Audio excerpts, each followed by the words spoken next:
آج مسلمان سرکش ہے کہ نہیں ہے؟ اس کو ضرورت نہیں ہے قرآن کی، سرکش ہے۔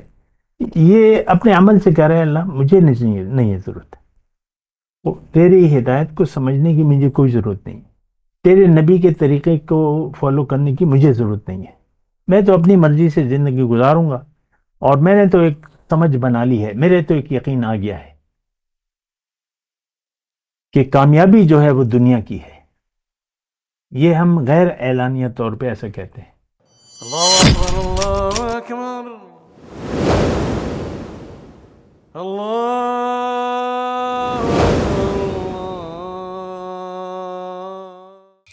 اللهم صل على سيدنا محمد وعلى آل سيدنا محمد بعدد كل ذرة مئة ألف ألف مرة۔ سامعین و ناظرین کرام، السلام علیکم ورحمۃ اللہ وبرکاتہ۔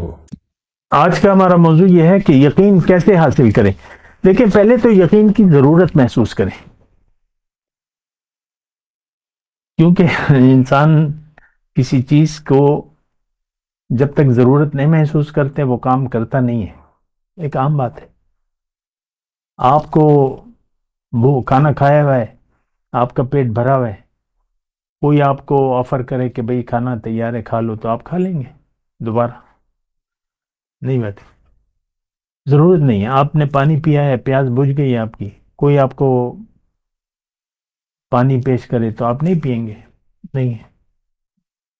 تو ہم نے اللہ کو کہا ہے نہیں، تیری ضرورت نہیں ہے، تیری ہدایت کی ضرورت نہیں ہے، تیرے پیغمبر کی طریقوں کی ہمیں ضرورت نہیں ہے، ہم خود کفیل ہیں۔ قرآن میں ایک آیت ہے سورہ علق میں، ان الانسان لیطغی ان رآہ استغنی، کہ انسان سرکش ہو جاتا ہے جب یہ اپنے آپ کو بے نیاز دیکھتا ہے۔ کیا مطلب؟ کہ مجھے ضرورت نہیں ہے۔ آج مسلمان سرکش ہے کہ نہیں ہے؟ اس کو ضرورت نہیں ہے قرآن کی، سرکش ہے۔ یہ اپنے عمل سے کہہ رہے ہیں اللہ مجھے نہیں ہے ضرورت، تیری ہدایت کو سمجھنے کی مجھے کوئی ضرورت نہیں، تیرے نبی کے طریقے کو فالو کرنے کی مجھے ضرورت نہیں ہے، میں تو اپنی مرضی سے زندگی گزاروں گا، اور میں نے تو ایک سمجھ بنا لی ہے، میرے تو ایک یقین آ گیا ہے کہ کامیابی جو ہے وہ دنیا کی ہے۔ یہ ہم غیر اعلانیہ طور پہ ایسا کہتے ہیں۔ تو لہٰذا میں اور میرے بچے، میں ان کو کامیاب دیکھنا چاہتا ہوں دنیا کی زندگی میں، تو پھر دنیا ہی دنیا ہے۔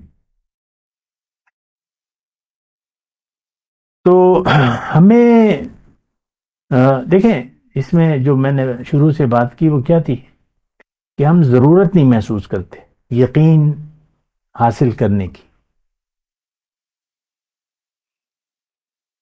آپ مجھے وہ دن، وہ مہینہ، وہ سال نہیں بتا سکتے اپنی زندگی کا کہ آپ نے ضرورت محسوس کی ہو کہ بھئی مجھے تو یقین کی ضرورت ہے۔ عمل، دیکھیں ہم جو بھی عمل کر رہے ہیں اس کی بنیاد ہمارا یقین ہے، بغیر یقین کے انسان کوئی کام نہیں کرتا، خواہ کہ وہ 2-3 سال کا بچے، وہ اس کو یقین ہے کہ یہ کھانا میں تب کھاؤں گا جب میرے سامنے آپ موبائل پہ کارٹون لگا دیں گے۔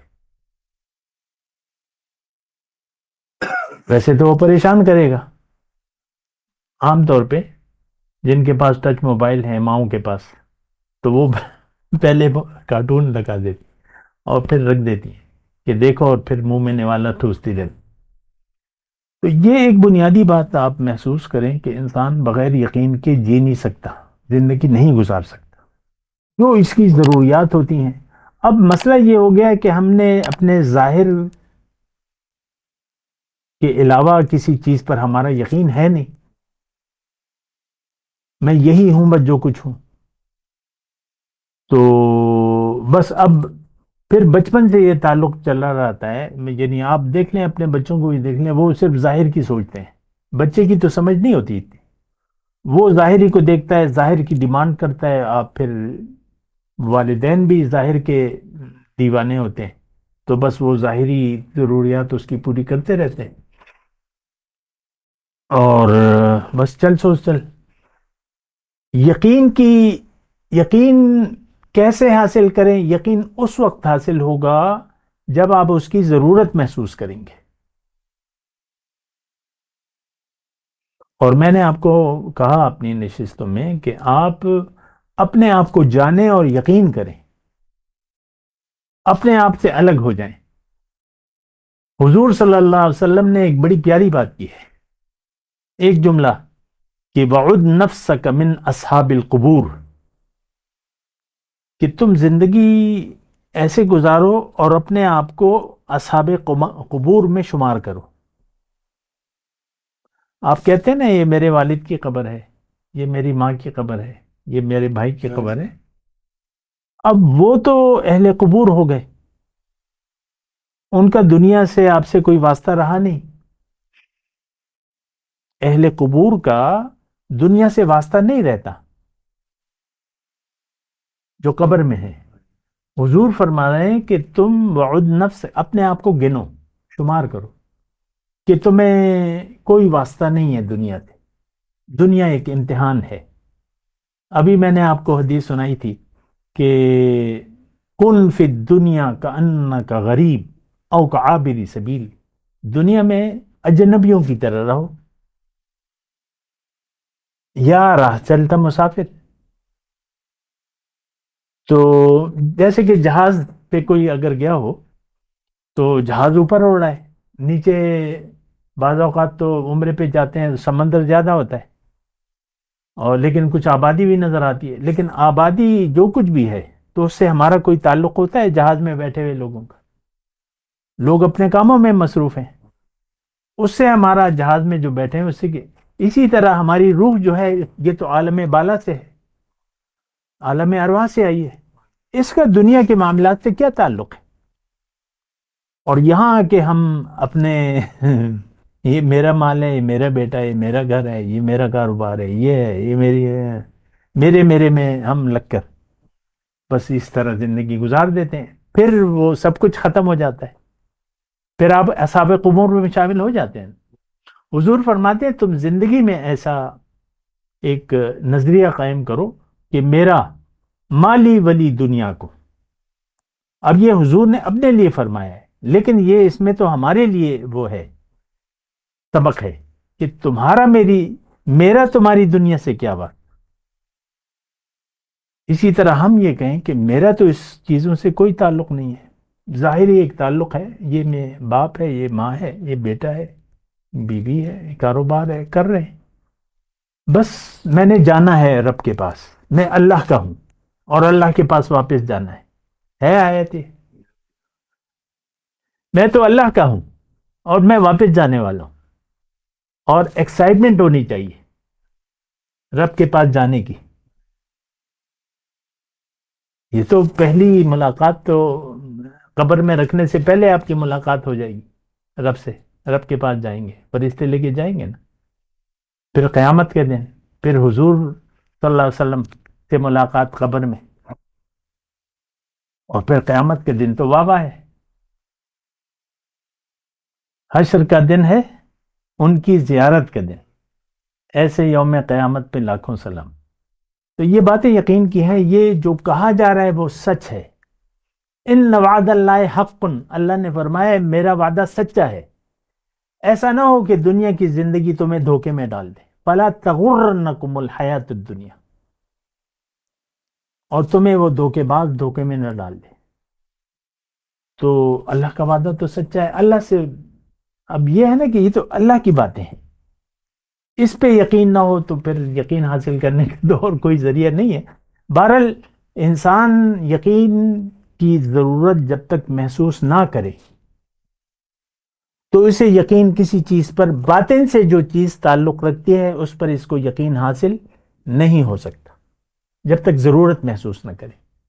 اور ضرورت یہ اس وقت محسوس کرے گا جب یہ یقین کر لے کہ میں تو یہ نہیں ہوں جو کہ نظر آ رہا ہوں، میں تو وہ ہوں جو کہ نظر نہیں آ رہا، میں وہ ہوں. تو اس کے بعد جو ہے پھر آپ سوچنے پر مجبور ہوں گے کہ یار یہ زندگی کیا ہے، کیوں میں زندہ ہوں؟ کیا یہی جو ارد گرد میرا ماحول ہے، یہی سب کچھ سچ ہے۔ لوگوں کو کاروبار ہوتا ہے، پیسے آ رہے ہوتے ہیں، پھر کہتے ہیں اور تھوڑا سا زیادہ ہو جائے۔ یہ پلازے بن رہے ہیں نا مردان میں، تو یہ تو کروڑ پتی لوگ ہی بنا رہے ہیں نا۔ یہ چینیں اور یہ وہ، کیا ان کے پاس کچھ کمی ہے؟ کچھ خرچوں کی کمی ہے؟ یہ ابھی نئی کون سی کھلی ہے؟ چیزپ ہے کہ کون سی ہے؟ چیزپ، کروڑوں روپے اس نے ایک دو چار کنال پہ لگا دیے، تو کوئی کمی تو نہیں ہوگی۔ لیکن نہیں، وہ کہہ رہا ہے کہ میں ہر شہر میں کھولوں گا، جو بھی ہے اللہ کا بندہ۔ تو اس کو یقین ہے کہ بس دنیا ہے اور دنیا کی کامیابی ہی حقیقت ہے۔ تو یہ ایک بہت بڑا دھوکہ ہے۔ اللہ تعالیٰ نے ہمیں منع کیا ہے۔ ابھی جو میں نے آیت پڑھ کے سنائی کہ اللہ فرما رہا ہے کہ دیکھو میرا وعدہ تو سچا ہے، ایسا نہ ہو کہ دنیا کی زندگی تمہیں دھوکے میں ڈال دے۔ تو دھوکہ لگ گیا، پھر باقی ساری کہانی ختم ہو گئی۔ یہ انسان خود اپنے آپ کو دیکھ لے کہ مجھے دھوکہ لگا ہے کہ نہیں لگا، یہ اپنا احتساب خود کر لے۔ استفت قلبک ولو افتاک المفتیون، اپنے دل سے پوچھو، اگرچہ بہت سے مفتی تمہیں فتویٰ دے دیں، امتی ہو جنتی ہو اور بخشے بخشائے ہو، جو مرضی آئے کرو، یہ کہتے ہیں نا بعض لوگ۔ وآخر دعوانا الحمدللہ رب العالمین۔ مولاي صل وسلم دائما ابدا على حبيبك خير الخلق كلهم